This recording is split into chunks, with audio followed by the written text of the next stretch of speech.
Aquí estamos ya con el video tutorial número 70 ya de la serie de estructuras de datos con Java y continuamos con los métodos de búsqueda dándole el paso a la teoría a las famosísimas funciones hash. Muy bien. ¿En qué se basan las funciones hash? Pues simplemente hay algunas otras cosillas, por ejemplo como hashmap y muchas otras cositas, pero esto lo vamos a dedicar a las tablas hash, a las hash tables como se conocen en términos en inglés. ¿Qué diantres es esto de las tablas hash? Muy bien. Pues simplemente es una estructura de datos también, como las que hemos estado viendo anteriormente. Nada más que estas tablas hash, estructuras de datos, se basan en la asignación de una clave a cada elemento. ¿Para qué? Para que a través de esa clave puedas acceder al elemento de una manera rapidísima. Es decir, con esa clave no te vas a tardar bastante en hacer una búsqueda y lógicamente, pues puedes manejar inserción, eliminación y lógicamente una búsqueda demasiado rápida mediante la clave. Esto podría parecerse a las famosísimas bases de datos, las cuales hay una clave única e irrepetible que pues es a partir de la cual puedes ubicar a alguien. Es decir, por ejemplo, nosotros tenemos aquí en México la famosísima, el escándalo también lo tenemos, la famosísima CURP. Esa es única e irrepetible y rápido te encuentran mediante la CURP. Por ejemplo, también puedo decirte que dentro de sus características es que estas tablas hash están limitadas en tamaño, ya que están basadas en arreglos, lógicamente. Ahora, su tamaño puede cambiar, lo puedes cambiar, pero es recomendable evitar el cambio de tamaño. ¿Por qué? Por una sencilla razón. Eh, Cuando tú tienes elementos, por ejemplo, en una tabla, se aconseja que su tamaño menos uno sea un número primo. Es decir, por ejemplo, si su tamaño menos uno, vamos a suponer que sea de tamaño 30 menos uno, 29, exactamente el 29 es un número primo. Otro ejemplo sería, por ejemplo, si su tamaño es 8 menos uno es 7. Quiere decir que el último índice para acabar pronto debe de ser un número primo, ya que se utiliza el famosísimo operador módulo para encontrar la clave que va a ser asignada. Ya más adelante lo vas a entender seguramente. Continuando con este método de búsqueda por funciones hash y hablando de las tablas hash, pues simplemente las claves de las cuales estamos hablando son asignadas a estos elementos en una tabla hash usando una función hash. Actualmente, lógicamente, ya existe la famosísima clase para trabajar tablas hash en Java. Nosotros lo vamos a implementar como regularmente se dice a dedito. Y otra característica, lógicamente, es que una función hash te va a ayudar a calcular el índice óptimo, es decir, el más mejor, como dice Tizoc en alguna de las películas, en el cual un elemento debería de ubicarse. Ahora, lógicamente, el índice debe de ser menor que el tamaño de la tabla y mayor o igual a cero. Es decir, si tu tabla tiene 30 elementos, pues debe de ser menor que el tamaño de la tabla, es decir, 29, 28, etcétera, etcétera, y mayor a o igual a cero, es decir, de 0 a 29. Y ahora es importantísimo que sepas esto, que no debe de haber datos repetidos en una tabla hash, es decir, precisamente para eso son tablas hash, para que no haya datos repetidos. Muy bien, vámonos a un ejemplo, mira, aquí lo tenemos. Por ejemplo, el método de inserción, ¿cómo diablos calcula una clave? Muy fácil, mira. Vamos a tomar en cuenta que el índice que tenemos aquí, ese va a ser la clave. Exactamente a través del índice es de donde vas a poder tú acceder a ese elemento. Va a ser único e irrepetible. Si tú tienes, por ejemplo, este arreglo que tenemos aquí, por ejemplo, que es de tamaño 8, nota que si es de tamaño 8 menos uno 7 quiere decir que su tamaño menos uno debe de ser número primo y efectivamente el número 7 es un número primo. Si tú no sabes que es un número primo, te lo recuerdo, o si te lo digo, te doy por enterado, que un número primo es aquel que es divisible únicamente entre él. Es decir, por ejemplo, el 7 nada más se puede dividir entre 7. Ahora, vamos a tomar un ejemplo. Vamos a suponer que yo quisiera insertar a esos elementos que tengo ahí, 20, 33, 21, 10, 12, 14, 56 y 100, que son 8 elementos, 2, 4, 6, 8, justo los que caben aquí. ¿Qué es lo que se tiene que hacer? Pues simplemente utilizar el operador módulo para encontrar su clave y asignarle su clave.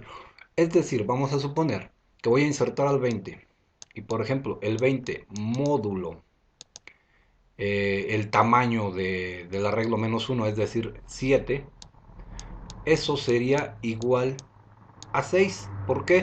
Porque 20 entre 7 nos da prácticamente dos enteros y nos sobran 6, es decir, 7 por 2 14 y nos sobrarían 6. Eso si tú no lo sabes hacer, una clase de primaria para acabar pronto, 20 entre 7, 7 por 2 14, aquí le ponemos el 14, le restamos y lógicamente aquí nos quedan 6. Esto que está aquí es el módulo. Entonces este es el índice. ¿Qué es lo que haría?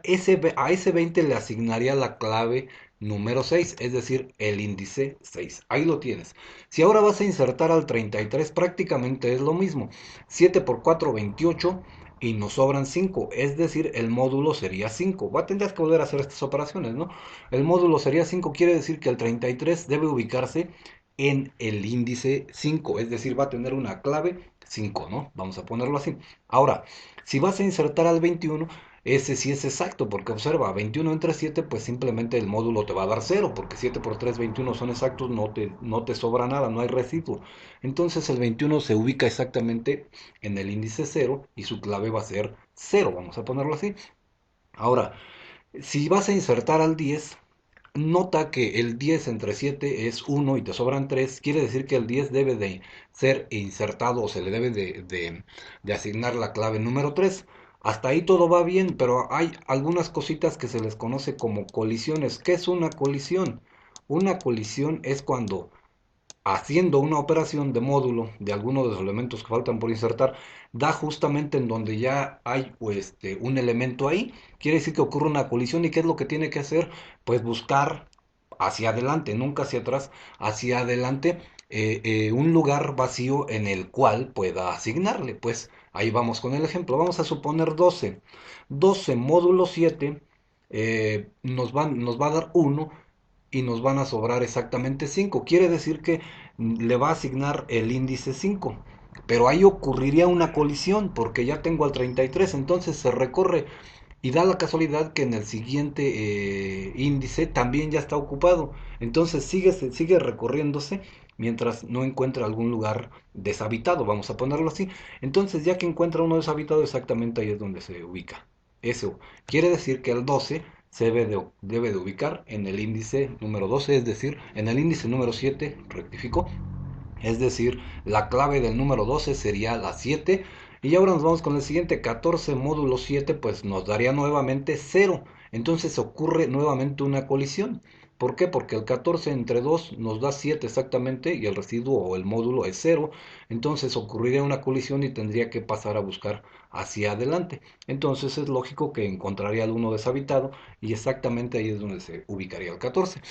Nos vamos con el 56, 56 módulo 7, nuevamente nos vuelve a dar 0. Entonces tendría que ubicarse en esa parte de aquí, pero como hay una colisión, es decir, ya existe alguien ahí habitando un huésped, tendría que irse al departamento sucesivo, al vecino, ¿no? Y resulta que también ya está habitado, pues tendría que irse a otro hasta que encuentre uno deshabitado. Entonces el 56 es lógico, tendría que ubicarse en el índice 2, es decir, la clave asignada al 56 sería el 2. Y por último el 100. Observa que el 100, módulo 7, si tú haces el 100 módulo 7 aquí, tenemos una calculadora, pero a mí ya sabes que me gusta jugar bastante. Aquí 7, 1, nos sobran 3, ahí está. Y luego, lógicamente, 7 por 1 7. Bueno, vamos a hacerlo como es, ¿no? Ahí está. Y nos sobrarían exactamente 3. Ahí está. Bajamos al 0. Y luego 7 por 4, 28. Y aquí lo tenemos. Aquí está. 30. Nos sobrarían 2. Quiere decir que este sería el módulo. Y nuevamente el índice 2 ya está ocupado, se va al siguiente y lógicamente como también está ocupado se va al siguiente y es obvio, el número 100 su clave asignada sería el 4. De eso es de lo que se trata, las famosísimas tablas hash, así es como funcionan. Y ya lógicamente cuando tú buscas a un elemento pues simplemente te basas en la clave, simplemente obtienes por ejemplo la clave número 4, no, que quiero buscar al que tiene el elemento de la clave número 4. Simplemente le ingresas la clave y rápido la encuentra, le das el índice y toma, te devuelve de inmediato al número 100 y no tiene que andar haciendo tanto show para hacer eso. Muy bien, pues hasta aquí vamos a dejar este video tutorial y ya en el siguiente pues haremos la implementación ya en Java utilizando tablas hash, como regularmente digo yo, a dedito para después entender lógicamente las que ya existen. Pues te habló Master Egar, recuerda que la práctica hace al máster y nos vemos en el siguiente video tuto.